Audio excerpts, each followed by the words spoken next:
Right, Scott, big day on Saturday, it's the Youth Day. Yeah, it's a big day for all of our young players. Really, it gives. It's not very often we get a chance to have the whole youth system and the first team and everyone at the club here at the same time at the same place. So we try to do this once a year. Obviously, the club are fully supportive of that, which really helps. And proceeds go back into half it goes back into the youth pot, which helps with our development going forward into next season. But really, it's about the little ones. The sevens all the way up to the under 16s. My 18s won't really want to be paraded around, but they'll be here. But it's lovely seeing the sevens, 8s, 9s, 10s, all the age groups go around, because they don't get an opportunity to come to many of the games because they're playing. And where we travel now to get a better level of competition, by the time they get back, quite often it doesn't quite match up. So for them it's great. From my point of view, there's a lot of work that goes on behind the scenes to get this. So we've had great support from the club.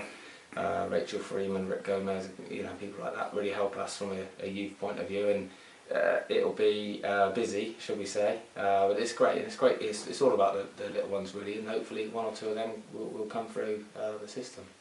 Been a fantastic week for Forest Green Academy, with young Dan Martin, 17, coming off the bench and making his debut against Luton in front of 10,000 people. You must be absolutely chuffed.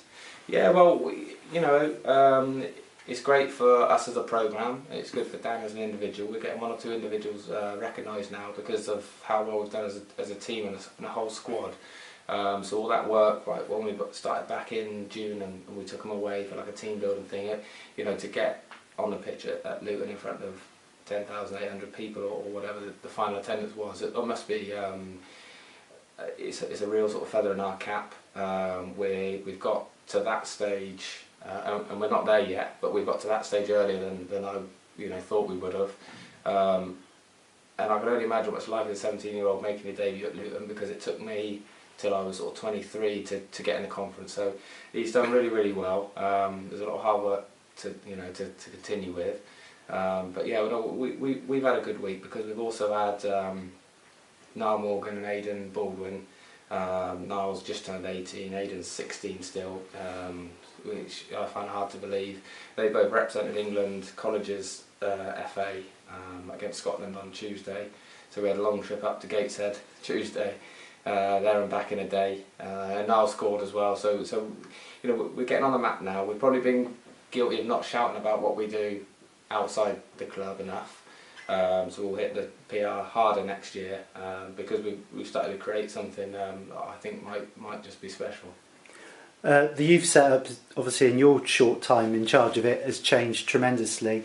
In the past, the club, before your time, the likes of Andy Sandell, Sean Rigg, slipped through the net really and ended up at league clubs after playing under 18 football. Is that the type of thing now that is, as much as you can, trying to stop it and get the players playing for the first team here? Yeah, and a lot of those. So Andy's a good friend of mine. Andy Sandell, played with him at Salisbury, and obviously he had a short period here on loan. He wouldn't have been ready at that time.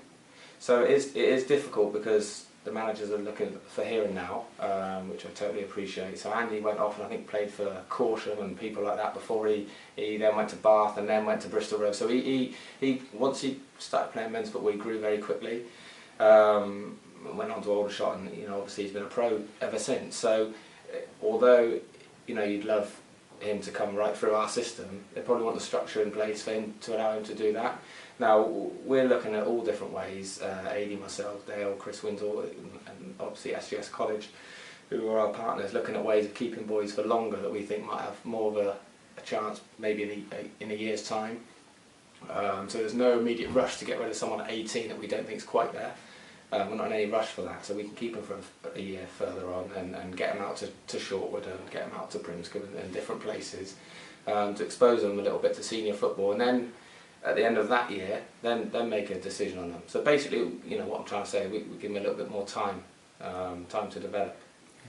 How's the academy shaped up this season? Your season personally with the under 18s? Yeah, well, it's been a great season, it's not about results and league tables and all the rest of it, but naturally we're doing well in those because we're playing well. We've got some good young players.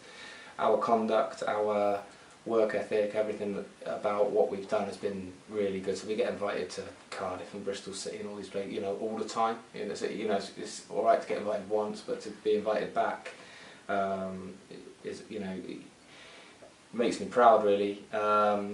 We've done really, really well. We're in an under-19 league, we're in an under-18 league, we were in, obviously in the FA Youth Cup, as you know. We're in 2 separate cups. I mean, this season, it feels now like it's dragging because we've got to wait for our next. We've got 3 games left. Once those are done, we can then regroup. I can speak to them all about next year, and we've started planning for next year anyway. But I'm really, really happy with the progress. And you know, the under-21 games we've played in, we've had 8 or 9 lads involved in those.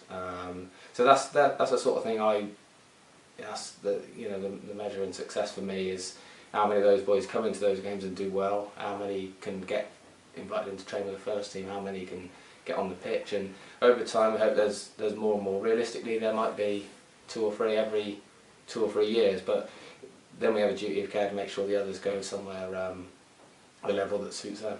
Brilliant, thanks Scott. No Cheers.